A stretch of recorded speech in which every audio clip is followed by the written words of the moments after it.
Bonjour à tout le monde et avant de commencer, on me dit de vous demander si vous me voyez bien et si vous m'entendez, vous pouvez me répondre dans la fenêtre de réponse. Je vais prendre 10 sur 10, bon, super. Donc, je vais prendre ma voix radio. Bonjour tout le monde, très heureux d'être ici, c'est un privilège, vraiment très très content. Merci de l'invitation aux gens qui ont organisé cette conférence virtuelle. Mon nom est Marc Châtel. Je suis un outsider du monde de l'éducation, quelque part, parce que professionnellement, je suis un producteur de télévision, un producteur de cinéma, mais un entrepreneur en éducation, et je m'intéresse beaucoup à toutes les questions d'éducation depuis maintenant presque 17 ans. Et c'est une passion et c'est un sujet auquel je réfléchis sans cesse.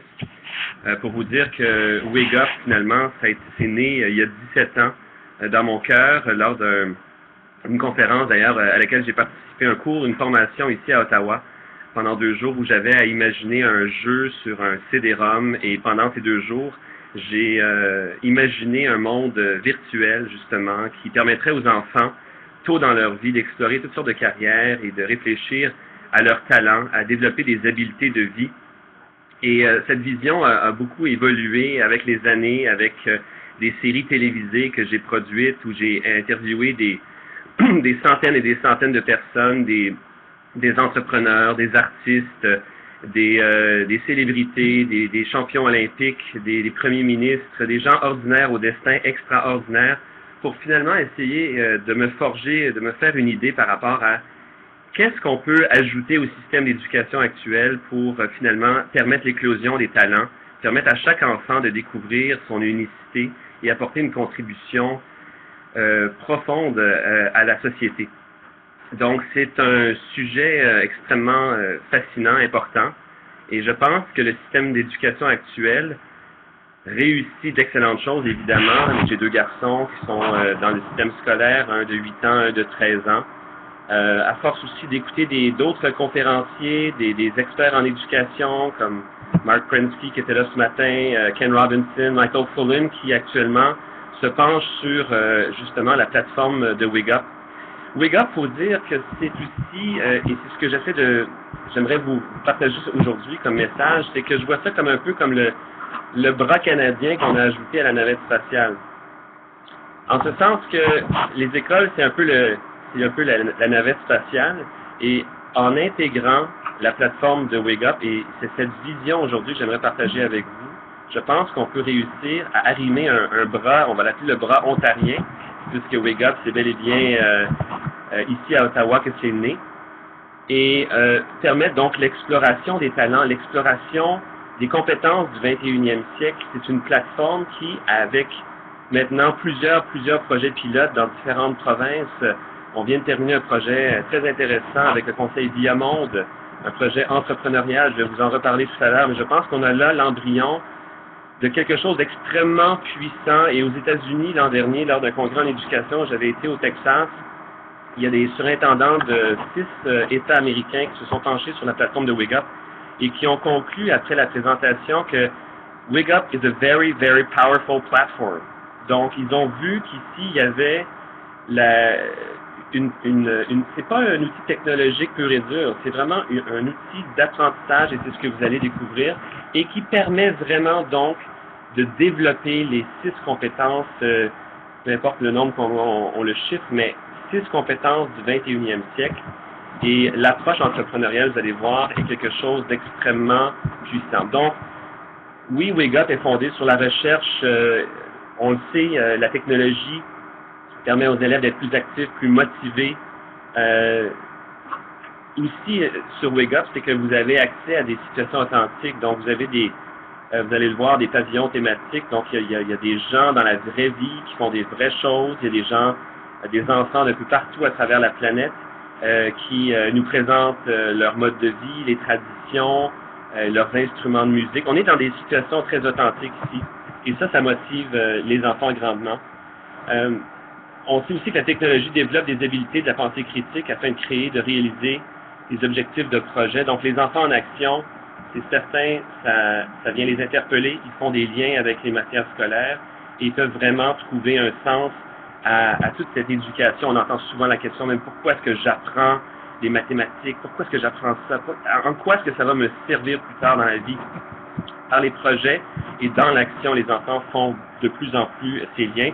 Ils évoluent dans un contexte international très certainement, donc de développer cette citoyenneté internationale chez les enfants devient de plus en plus essentiel pour finalement créer un profil de sortie qui va correspondre aussi à ce que l'industrie, ce que les employeurs cherchent. Et aux États-Unis, une recherche a démontré que les 500 plus grands employeurs américains recherchaient avant tout la créativité. C'était la qualité, l'habileté numéro 1 recherchée.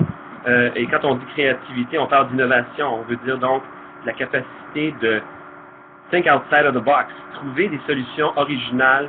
Et je pense que si on permet aux enfants de s'exprimer de plus en plus au niveau de leur créativité, on connaît le discours de Sir Ken Robinson par rapport à la créativité. L'essentiel, c'est de ramener cette créativité en salle de classe. Et quand on parle de créativité, on ne peut pas dire juste faire des arts plastiques. Là, on veut dire, dans le fond, on peut devenir un comptable créatif. On peut, dans n'importe quel domaine, finalement, on peut amener des solutions originales.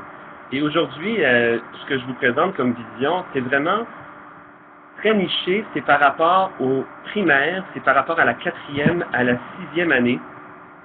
Donc, les enfants de 9 à 11 ans. Et nous avons maintenant des preuves très probantes de ce qui se passe sur le terrain avec l'approche Wake Up et l'approche entrepreneuriale Wake Up. Changer mes pages. Donc, qu'est-ce que Wake Up? C'est certainement une plateforme donc technologique, oui, un outil d'apprentissage qui contient des outils de publication en ligne. On peut publier des blogs, on peut publier des photos, des reportages vidéo et des portfolios techno. C'est un outil très puissant, le portfolio techno, vous allez le voir. Et des twigs. Donc, c'est un peu Facebook, Twitter, YouTube, 3 dans 1, mais dans un environnement sécuritaire. Nous sommes des curateurs comme de musée, puisque nous sélectionnons les meilleurs contenus qui vont inspirer les jeunes. Il y a près de 1000 documentaires de courte durée, de 4 à 5 minutes, que je suis allé chercher même au niveau international, dans les marchés de télévision, au Midcom, par exemple, à Cannes, à chaque année, il y a le plus gros marché de télévision au monde. Donc, je suis allé chercher des contenus là-bas que nous avons raccourcis, mis en capsule vidéo de 4 à 5 minutes. Donc, ce sont des déclencheurs formidables en salle de classe. Il y a des contenus que nous avons produits aussi nous-mêmes, puisque nous sommes, comme je l'ai dit, des producteurs de télévision, des documentaires sociaux, des documentaires engagés, des portraits de jeunes artistes. Nous faisons beaucoup d'émissions de télévision avec TFO, donc il y a beaucoup de contenus de ce genre-là qu'on retrouve. C'est une plateforme qui est sécuritaire, c'est ce qui est fondamental. Et quand on parle des 9-11 ans, on sait qu'ils n'ont pas accès, dans le fond, à des réseaux sociaux comme Facebook. En tout cas, légalement, ils ne sont pas supposés avoir des comptes. Alors, ce qui est bien, c'est que sur Wake Up, c'est sécuritaire, c'est en milieu fermé, c'est uniquement les écoles membres qui peuvent accéder au contenu et qui peuvent publier donc des contenus vus par d'autres écoles membres. Alors, il n'y a pas de danger de ce côté-là d'avoir des visiteurs indésirables. On peut partager, on peut publier un projet au niveau de la communauté, on peut publier au niveau de sa classe, au niveau de l'école ou au niveau de la communauté Wake Up. Donc, c'est vraiment un choix qui est fait par le professeur. Et lorsque c'est publié au niveau de la communauté Wake Up, c'est également approuvé par le parent, donc qui s'implique, qui voit et qui peut apprécier justement les réalisations des enfants qui, outre le bulletin scolaire qu'on reçoit comme parent, mais lorsqu'on commence à voir des réalisations faites par les enfants, son enfant, et qu'on voit vraiment des talents qui se dessinent progressivement et des intérêts qui se dessinent, comme parent, je pense que c'est une merveilleuse chose. Et on dit que ça prend toujours un village, hein, l'adage africain, ça prend un village pour finalement élever un enfant. Bien, ici, avec Wake Up, c'est que les gens de la communauté sont impliqués par les projets, par les entrevues que les enfants vont faire dans leur communauté, par les causes qu'ils vont soutenir dans leur communauté. Et les parents sont donc impliqués aussi, appelés à voir la progression et tout le développement des enfants. L'enseignant examine donc le travail que l'élève lui fournit, il peut commenter en ligne, évalue les compétences démontrées, la qualité ou la profondeur du projet, l'innovation. On peut offrir de la formation justement pour faciliter l'intégration de ce bras ontarien qu'on greffe finalement à l'école, sous forme il y a beaucoup de tutoriels de vidéos aussi, il y a des guides PDF qui expliquent comment on utilise les différentes sections de Wake Up. Il y a un guide journalistique, comment les bases du journalisme, parce que les enfants finalement sont appelés à devenir des reporters. Ils peuvent documenter leurs projets par justement des vidéos, des blogs. Alors les bases du journalisme, les 5W, what, where, qui, quoi, comment, où, pourquoi, comment est-ce qu'on interviewe quelqu'un, comment est-ce qu'on on cadre, le fameux cadrage de la caméra, toutes sortes de notions journalistiques, des guides de montage de vidéos aussi. On trouve ces guides en format PDF qu'on peut télécharger très facilement. Donc, je l'ai dit, il y a 1000 vidéos et nous avons même un volet anglophone maintenant qui est également constitué de près de 750 ressources en anglais. Ce sont des contenus totalement différents. Donc, pour même l'apprentissage de la langue seconde, Wake Up peut être très intéressant.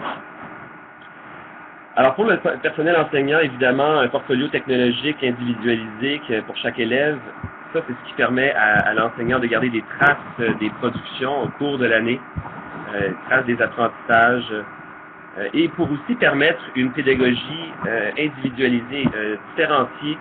On le sait, dans certains cas, les élèves auraient besoin de peut-être d'un petit coup de pouce par rapport à des intérêts qu'ils développent.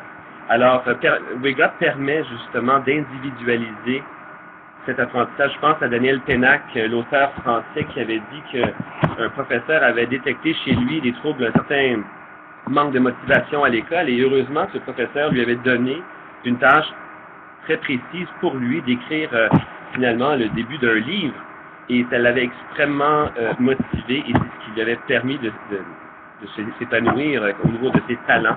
Donc, Wake Up permet justement d'individualiser l'éducation. Et je pense qu'on s'entend de plus en plus pour dire qu'on ne peut pas standardiser tout pour tout le monde.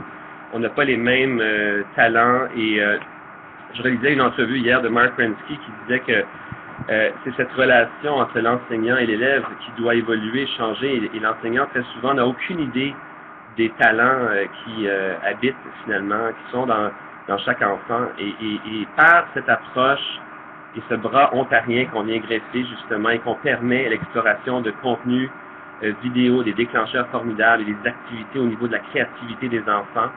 Vous savez, c'est la fréquence à laquelle parlent les enfants, c'est la créativité. Lorsqu'on deux walkie-talkies se parlent pour être à la même fréquence, si on parle au niveau de la créativité, ce que j'ai observé en milieu scolaire, c'est que les enfants, ça leur parle et ils comprennent vraiment ce langage où on stimule leur imaginaire. Donc, Wake Up est un peu le cirque du soleil de l'éducation, et c'est l'expression d'ailleurs que Michael Pollan apprécie grandement lorsque je lui ai dit que c'était un peu ça, c'est un peu le cirque du soleil. On stimule l'imaginaire et on permet à l'enfant de se découvrir une pléiade de talents et l'enseignant, le professeur peut à ce moment-là apprécier davantage qui est dans sa classe et individualiser certains projets des fois pour justement atteindre des objectifs très précis. Donc le rôle de l'enseignant se transforme et devient un peu un enseignant, un professeur coach. Et ça aussi, c'est un terme qu'on entend de plus en plus. Donc, vous trouvez ici l'interface de Wake Up qui a beaucoup évolué, je dois le dire. Certains me connaissent, certains m'ont déjà entendu parler de Wake Up. Mais je peux vous dire que depuis janvier, l'interface a grandement changé. Premièrement, on a tous les outils pour l'élève à gauche de l'écran. Donc, on voit qu'on peut publier maintenant des vidéos, des blogs, le portfolio techno qui est un outil formidable développé avec la SELF et avec l'apport financier de Patrimoine canadien. Il y a des causes de Wake Up qu'on suggère à l'enfant. Donc, l'idée, c'est de développer un citoyen du monde. Progressivement, l'enfant doit, par ses projets, soutenir des causes. Donc, développer une conscience sociale, développer le civisme chez l'enfant. Vous allez le voir par le projet entrepreneurial, comment on peut arriver à ça. Bon, il y a tout un système de badge aussi qu'on veut développer dans les prochains mois. Du côté droit, on peut voir les outils de l'enseignant. Donc, il y a des applications qu'on a développées avec le CFORP, d'ailleurs, de très, très belles applications à valeur ajoutée, donc au tableau blanc interactif. Vous avez un tableau de bord d'enseignant qui permet de contrôler les requêtes de contribution.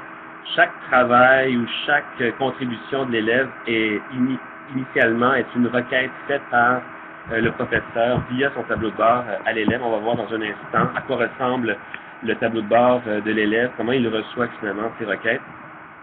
Il y a des vidéos sur demande, donc c'est en fait une section où on peut voir des contenus de plus longue durée, des documentaires complets, des émissions de télévision complètes de 30 minutes ou de 60 minutes, idéal pour les vendredis après-midi lorsqu'on cherche une activité pour peut-être un peu de détente chez les enfants. Des web entrevues aussi qu'on a commencé et on voudrait en faire une vingtaine par année avec des célébrités de la francophonie mondiale. Wake Up s'ouvre au niveau international. On est en pourparlers d'ailleurs avec certains autres pays actuellement, dont le Congo. Mon épouse, qui est également cofondatrice de Wake Up, sera la semaine prochaine avec la ministre de l'Éducation au Congo. Et ils envisagent d'abonner un certain nombre, un grand nombre en fait d'écoles et des écoles privées. Il y a toute une approche aussi philanthropique dans le sens que les écoles privées qui sont plus fortunées vont payer l'abonnement pour des écoles publiques, donc moins fortunées, et ainsi démocratiser ce message parce que tout enfant a le droit de s'épanouir et de découvrir ses talents et je pense qu'on peut même contribuer à briser le cycle de pauvreté. Du moins, c'est la prétention et c'est ce qu'on observe de plus en plus sur le terrain. On est en partenariat avec le Club des petits déjeuners à travers le Canada, le Breakfast Club aussi, la même organisation, et on donne des ateliers de leadership et les jeunes publient des projets entrepreneuriaux sur Wake Up. Et donc, même en milieu défavorisé, les enfants apprennent à utiliser leur talent pour innover, pour solutionner des choses, et ça leur donne beaucoup de confiance, et c'est un bon départ dans la vie. Donc, encore une fois, entre la 4e et la 6e année, 9-11 ans, un âge critique, la moyenne enfance, et on pense aussi que ça peut transformer le passage vers le secondaire. Donc, vous avez vu, il y a au centre de l'interface de la page d'accueil, il y a des pavillons. On les appelle des pavillons thématiques, des montgolfières. Si Nancy Brousseau nous écoute en ce moment, elle parle des fois des ballons dans le ciel de Wake Up. Elle va voir de temps à autre. Elle sera contente de voir qu'il y a deux nouvelles montgolfières, 2 nouveaux pavillons depuis le début de l'année, un pavillon scientifique notamment. Alors, il y a un pavillon nouvelle où, par exemple, il y a toute une série sur la Deuxième Guerre mondiale, des vidéos de très grande qualité qui ont été réalisées. On sait que ces jours-ci, on parle beaucoup de la Première Guerre mondiale avec toute cette série Apocalypse qui, évidemment, nous rappelle toutes les horreurs de la guerre, mais ça fait prendre conscience aux enfants, évidemment, il faut jamais répéter ça dans l'histoire. Pavillon Aventure, où on trouve des web-séries fascinantes, des aventuriers qui nous approchent, qui nous disent « je pars en Antarctique ». En Arctique, l'an dernier, on a eu un explorateur qui est parti sur l'île Bouvet, l'île très éloignée où une centaine de personnes seulement ont mis les pieds dans toute l'histoire de l'humanité.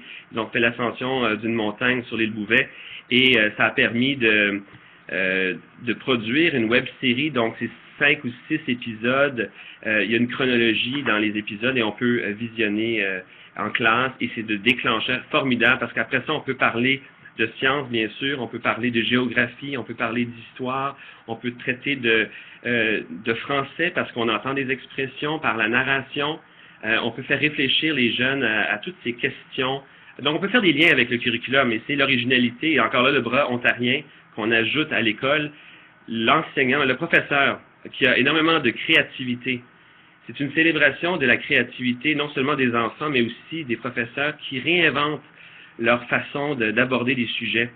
Et j'ai eu la chance de donner plusieurs formations où des professeurs m'ont ébloui par justement leurs idées originales, comment utiliser tel contenu, Andy Warhol, pour finalement faire des liens avec, en français, avec le curriculum, avec des mathématiques, avec un projet d'art où on allait faire des sculptures géantes aux enfants sur le thème le sens de la vie, parce qu'ils venaient de visionner des jeunes de confessions religieuses différentes qui parlaient de ce que dit leur religion par rapport au sens de la vie. Donc, vous voyez, c'est vraiment, le monde est ouvert à la créativité et on peut vraiment transformer l'expérience de classe.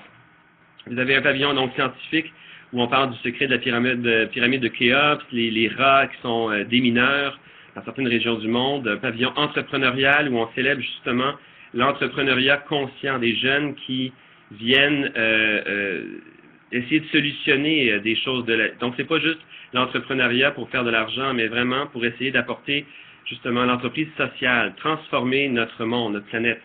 Et un pavillon artistique où des jeunes de partout donc présentent leurs instruments de musique.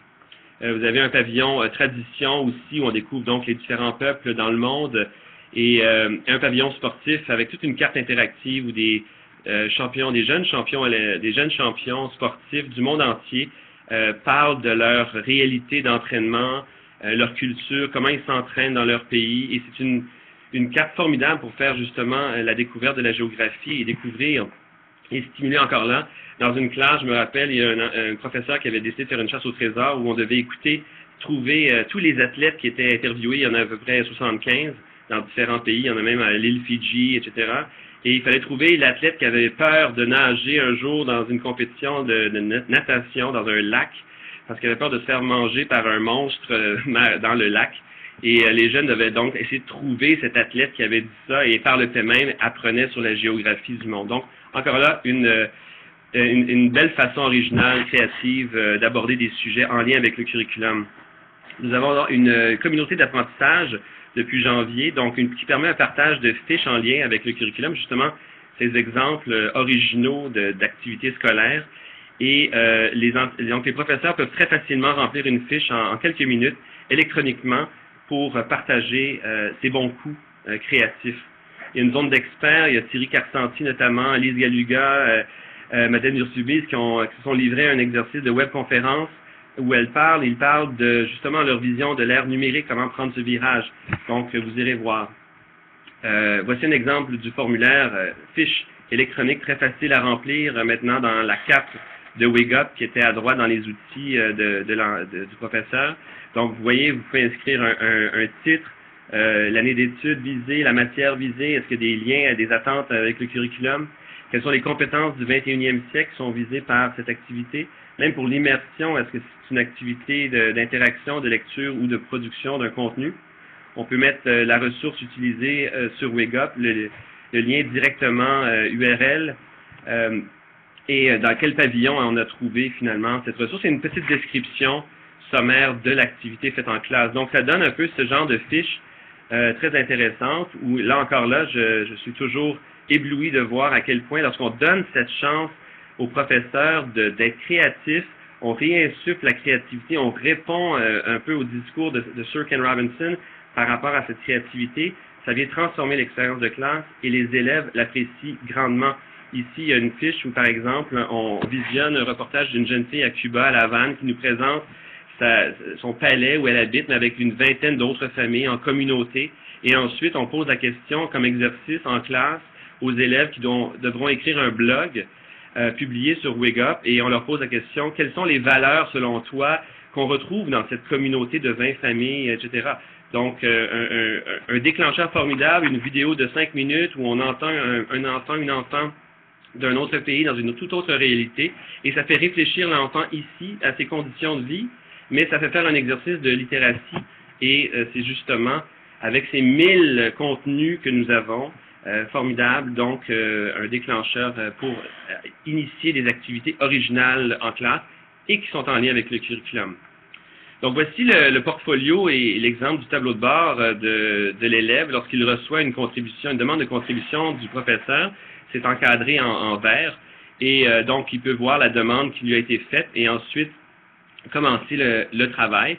Et une fois que le travail sera terminé, il peut le publier. Le professeur va recevoir dans son tableau de bord le travail, pourra faire des commentaires, demander des corrections, et avant que ce soit publié justement au niveau de la classe, de l'école ou de la communauté WigUp. Et si c'est au niveau de la communauté, le parent va recevoir un courriel de réviser le travail et d'approuver cette publication. Et seulement avec ces 2 drapeaux verts, et je remercie le CECCE qui nous avait donné cette brillante idée de justement d'augmenter la sécurité du système. Et à ce moment-là, donc, on peut avoir la certitude que tout le monde est confortable avec cette publication. Maintenant, l'approche entrepreneuriale dont je parlais tout à l'heure brièvement, nous avons fait récemment un projet pilote avec le Conseil Viamonde dans différentes écoles, 3 écoles du Conseil. Et nous avons observé ce projet, en fait, c'est échelonné sur 3 mois. Et chaque enfant dans la classe de 5e année, il y avait aussi des projets qui ont été faits en 4e et en 6e année. Chaque enfant devait, soit en équipe ou individuellement, produire une micro-entreprise, un petit projet qui allait ramasser des fonds pour finalement soutenir une cause de son choix. Donc l'enfant avait 3 mois, c'est un travail quand même de longue haleine, avec 1 mois pour la recherche, faire de la recherche, trouver un sujet qui l'intéressait, un projet d'entreprise qui l'intéressait, 1 mois d'exécution et 1 mois pour documenter le projet via le portfolio. D'ailleurs, Thierry Carcenti est venu avec moi pour constater des résultats. Il y a un rapport de recherche qui va sortir la semaine prochaine où les principales conclusions observées avec des questionnaires qui ont été faits, les jeunes ont été interviewés. Et vous allez trouver dans mon kiosque virtuel de WakeUp une vidéo d'environ 10 minutes qui montre la progression du projet et l'impact justement de la plateforme. Et ce qui me pousse à croire, et c'est vraiment quelque chose donc qui est maintenant vérifié sur le terrain, c'est que cette approche entrepreneuriale, on a observé une transformation des élèves à bien des points de vue. Et je pense que si on répète cette approche de la 4e à la 6e année, donc en 4e année, ce serait un projet de classe dans l'année où tout le monde contribue ensemble au même projet. Ça peut être, par exemple, monter une pièce de théâtre, mais dont les profits ou les revenus vont financer une œuvre charitable ou une cause dans sa communauté locale. À partir de la 5e année, on préconise 2 projets par année, donc un projet à l'automne, un projet au printemps, de 3 mois chaque fois. Et là, c'est un projet d'équipe, donc en équipe de 2, par exemple. Les élèves imaginent quelque chose un projet entrepreneurial qui, encore là, redonne à une cause qui peut être au niveau provincial ou national. Et en 6e année, là, on commence les projets individuels et on peut, par exemple, dire vous allez soutenir une cause au niveau international par ce projet. Donc, au terme de la scolarité à l'école élémentaire, les enfants auraient fait 5 projets et auraient soutenu 5 causes. Et déjà, on peut observer que les effets sont extrêmement bénéfiques. Par exemple, on a observé que la motivation des élèves augmente grandement pendant la durée du projet. Parce qu'ils passent à l'action, ils font quelque chose justement, ils se débrouillent, la fin de semaine, ils s'appellent entre eux, ils solutionnent des problématiques, ils vont rencontrer des gens dans leur communauté, ils interviewent des gens, et ils imaginent des choses comme un type de projet avec leur talent. Et à ce moment-là, on donne du temps en classe, on fait des liens avec le curriculum même. Certains professeurs de l'école Renaissance à Burlington et puis l'école La Fontaine à Kleinburg, des vrais champions, je dois dire, je les félicite. Ce qu'ils ont fait, c'est qu'ils ont pris du temps en classe pour faire justement une activité, pour travailler, les laisser travailler sur leur portfolio et leur projet entrepreneurial, mais ils gagnaient au change parce qu'ils s'apercevaient que la méthodologie de travail des élèves, ils l'appliquaient par la suite dans tout travail scolaire autre. Et donc, les enfants étaient beaucoup plus allumés en classe et ils avaient hâte d'apprendre. Les parents aussi sont impliqués durant le projet puisque des fois ils prêtent main forte, ils s'impliquent dans le projet entrepreneurial de l'enfant, mais aussi ils vont ultimement approuver la publication. Donc le parent voit, et je pense aux élèves en difficulté, moi j'ai un fils de 13 ans qui justement a certains défis au niveau de l'apprentissage, mais à un moment donné il a fait lui-même son projet entrepreneurial WakeUp et j'ai vu qu'il avait la chance de finalement manifester, montrer tout ce dont il était capable. Et c'est justement cette relation professeur-élève dont parle Mark Rensky qui peut évoluer et on découvre à ce moment-là tout le potentiel qui habite les enfants. On leur fait vivre du succès très important. Des fois, ils ont des C ou des notes moins bonnes en classe. Là, ils ont du succès et ils sont fiers d'eux-mêmes. On organise une foire commerciale dans l'école qui célèbre tous ces projets entrepreneuriaux. Donc, 2 fois par année, on organise une foire commerciale et dans un gymnase, par exemple, et tous les jeunes peuvent montrer leurs projets. On pense à des foires scientifiques, on les connaît, mais là, une foire entrepreneuriale et les gens de la communauté peuvent être invités et ils viennent acheter, consommer, encourager ces projets-là. On a aussi observé une augmentation du respect des élèves vis-à-vis les autres élèves. Donc, à quelque part, une baisse des cas d'intimidation. Une orthopédagogue mère à Terre-Neuve avait justement observé qu'il y avait beaucoup plus de respect. On découvre le talent des autres dans la classe et à ce moment-là, on peut les apprécier davantage. On sait que une jeune fille, par exemple, à l'école Renaissance, a été vue par tous les autres dans la classe comme une grande artiste. Et tout d'un coup, c'était la référence comme artiste et les jeunes venaient la voir pour faire des projets artistiques, lui demandaient son avis, etc. Donc ça, c'est très intéressant. Et clairement, donc, on développe les 6 compétences à travers des projets entrepreneuriaux comme ça, parce que pensez-y, On développe la créativité, c'est certain. On développe au niveau de la communication. Les jeunes doivent faire une présentation orale en classe. Ils doivent documenter leur projet à travers le portfolio techno. Donc, ils font des vidéos. Donc, la compétence de numérique au niveau de la littératie numérique. Ils doivent écrire des textes. Donc, ils sont motivés à apprendre les règles grammaticales. Ils doivent publier seulement quand il y aura plus de fautes d'orthographe dans leur portfolio. Donc, ils sont motivés parce qu'ils veulent être vus par d'autres et obtenir les commentaires d'autres jeunes. Donc, en ce sens, c'est un peu comme le côté Facebook de la plateforme, c'est que ça permet cet échange, ces commentaires, et on apprend au niveau de qu'est-ce qui est un commentaire constructif, etc. Donc, au niveau évidemment du civisme, on leur inculque de don de soi, aider des causes dans la communauté. Vos talents vont aider d'autres gens, très important. Au niveau du caractère, ils sont extrêmement fiers. 99,9% nous ont dit qu'ils étaient très fiers de ce qu'ils avaient réalisé et qu'ils étaient fiers d'avoir aidé d'autres gens. Donc, on le voit à tout point de vue. Toutes les compétences sont touchées par cette approche entrepreneuriale. Et encore, je le répète, de la 4e à la 6e année, pour moi, je pense que ça peut être extrêmement une niche intéressante et ça peut permettre de vivre du succès en français et peut-être même garder des élèves qui autrement quitteraient l'école francophone au secondaire. On sait que c'est un problème, mais je pense que si justement l'idée c'est qu'on continue à partir de la 7e, 8e, 9e année avec une autre plateforme éventuellement, WeGup pour plus vieux, et à ce moment-là, bien, on pourrait, avec tout un gaming aussi qu'on introduirait à travers ça, des systèmes de badges, des matériaux de construction un peu qui permettraient de construire sa propre bibliothèque sur la planète WeGup. Alors, si on continue au secondaire, je pense qu'on peut à ce moment-là très certainement attirer les élèves à continuer leur scolarité en français. Donc, ça, c'est pas négligeable non plus.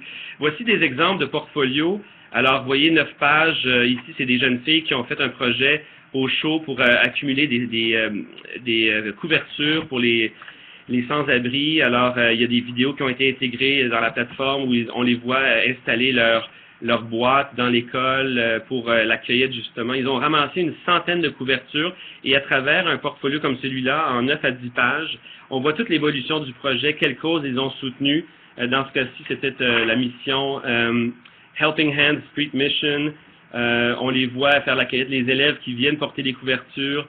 On connaît les dates importantes, on voit des photos qu'ils ont intégrées, la musique a été choisie par les élèves. Ensuite, ils ont fait une présentation devant la classe, ils ont publié, ils ont obtenu une quinzaine de commentaires. Le portfolio en question a été vu une centaine de fois. Donc, c'est extrêmement... et on a entendu des cas où d'autres écoles ont visionné ce portfolio-là, notamment, pour les inspirer à faire de même. Alors, voici d'autres exemples qu'on peut voir sur WeGup. Ici, c'est un jeune qui a fait des napperons, donc le design, la vente des napperons, 10 $, un profit de 6,50 $ par napperon. Les profits ont été encouragés, les frères Dubé, ces jeunes rockers qui aident Haïti dans la reconstruction du pays. Ici, des jeunes qui ont fait un projet pour aider un enfant à participer au camp YMCA dans leur ville. Ici, la jeune artiste dont je parlais tout à l'heure, mais qui a fait de l'origami, et tout le monde a découvert qu'elle avait des talents extraordinaires, artistiques et tout. Alors, elle a vendu des œuvres d'art d'origami et elle a soutenu une cause également à ce niveau-là. Donc, évidemment, on le voit, c'est cette approche entrepreneuriale, et encore une fois, c'est pas de réinventer toute l'école, mais je pense qu'en ajoutant ce fameux bras ontarien et en permettant cette approche entrepreneuriale, année après année, de la 4e à la 6e année, on développe là toutes ces qualités et ces habiletés du 21e siècle. On le revoit donc au niveau du caractère, tout ce qui est l'honnêteté, la responsabilité, la persévérance. Les professeurs nous ont dit qu'il fallait qu'ils travaillent 3 mois sur un projet. Donc ça, c'était quand même un projet de longue haleine. C'est toutes des qualités qu'ils vont devoir développer et ils vont pouvoir s'en servir toute leur vie. Au niveau des affaires civiques, au niveau de la communication, ils ont adoré utiliser la technologie et à chaque fois qu'ils avaient du temps pour travailler sur WeGup, et ils travaillaient même les fins de semaine sur leur projet, il n'y avait plus ce n'était plus vu comme un devoir, mais et dans certains cas, les professeurs même ne donnaient aucune note. C'était le simple fait ils savaient qu'ils allaient être évalués un peu par leur père, donc les commentaires qu'ils allaient obtenir. Donc les jeunes s'auto-propulsaient, leur motivation, le feu sacré finalement était allumé. Et c'est ce qu'on souhaite sans aucun doute. La pensée critique, oui, donc il fallait imaginer un projet, une problématique à solutionner par leur projet. Apprenaient à collaborer, dans certains cas en équipe. Des fois, on rencontre des gens avec qui on n'a pas nécessairement la même opinion. Donc, comment est-ce qu'on solutionne tout ça? Et au niveau de la créativité, donc, c'est certain. Michael Fullen, comme je vous dis, est en train d'analyser tout ça et il est très enthousiaste par rapport à cette approche. Donc, parmi les nouveautés, je suis heureux de vous dire que maintenant, la plateforme fait partie de D2L. Donc, vous pouvez vous inscrire directement avec votre code d'accès pour avoir un compte de classe gratuit. Et il y aura donc des célébrités de la francophonie mondiale. Ça, c'est des contenus qu'on veut. On veut ajouter une centaine de nouveaux contenus par année. Donc, des expéditions un peu partout dans le monde, des choses formidables. Et je l'ai mentionné, il y a donc des nouveaux territoires qui vont s'ajouter dans les prochains mois, prochaines années. C'est un projet, évidemment, de longue haleine de vie. Je suis très patient aussi. Je suis convaincu que tout ne bouge pas nécessairement rapidement. C'est un domaine critique, l'éducation des enfants, mais vous pouvez l'entendre, je pense, par la passion, que c'est pour le bien des enfants qu'on fait tout ça et que progressivement, c'est très intéressant de voir que tout se confirme par les recherches et l'enthousiasme que j'ai vu dans les yeux des enfants de 4e à 6e année récemment m'enthousiasme au plus haut point et je suis donc convaincu qu'on peut poursuivre la route et je vous encourage à oser donc ajouter ce fameux bras ontarien à votre école et ça va me faire plaisir d'être à votre disposition dans les prochaines semaines. La formation peut être offerte donc par groupe d'enseignants. On peut réunir plusieurs enseignants de différentes écoles en même temps pour offrir cette formation. Mais vous verrez assurément les bienfaits rapidement à travers cette approche. Donc, s'il y a des questions, ça va me faire plaisir d'y répondre. Alors, on me demande si justement on planifie un Wake Up pour les plus vieux. Oui, donc comme je l'ai dit, il y aura la plateforme déjà, en fait, s'adresse aux 9-14 ans, donc mais dans l'évolution, il y aura certaines fonctionnalités différentes pour les élèves de 7e, 8e, 9e année. Je parlais du système de badge, le fait de pouvoir construire. On sait qu'il y a beaucoup de jeunes garçons, notamment, qui adorent tout ce qui est Minecraft, ce genre de jeu où on construit des choses. Ici, c'est d'introduire certaines notions de gaming, mais aux États-Unis, il y a des rapports justement qui disent comment est-ce qu'on peut rapprocher le gaming à l'éducation. Ici, ce serait fait, dans le fond, dans une optique de créativité. Donc, plus l'enfant publie des contenus, des blogs, des vidéos, des portfolios dans différents pavillons de Wake Up, il obtient des badges pour le récompenser, mais aussi des matériaux de construction. Et à un moment donné, il peut vraiment créer son monde, sa bibliothèque avec ses réalisations à l'intérieur. Et ce serait une piazza un peu italienne, internationale, donc des enfants de Chine, des enfants d'autres pays pourraient également, ce serait multilingue comme l'espace de la plateforme Wake Up serait international. Et donc, ces fonctionnalités-là seraient pour les plus vieux. Donc, on amorce au 4e à la 6e année avec ce que je vous ai montré. Et ensuite, il y aurait d'autres possibilités pour le secondaire. Donc, c'est intégré à D2L, je l'ai mentionné, c'est parfait. Et c'était gratuit pour ce qui est des comptes de classe. Donc, vous avez accès à un compte gratuitement via D2L. Ou si vous n'avez pas accès via D2L, ben, vous pouvez nous contacter. Et puis, on va vous créer un compte de classe gratuit. C'est au niveau des comptes individuels que là, ce n'est pas gratuit. Et ça, c'est donc l'approche ultime où là, on peut vraiment faire des demandes à chacun des élèves, des demandes de contribution. Mais avec le compte gratuit, vous avez accès à toutes les vidéos, aux applications TBI, aux web entrevues avec des célébrités, en fait, à la communauté d'apprentissage, partager vos bons coups créatifs. Donc, pour les déclencheurs en classe, et même du côté anglais, si vous le souhaitez, pour l'enseignement de l'anglais, ça, c'est gratuit, vous y avez accès.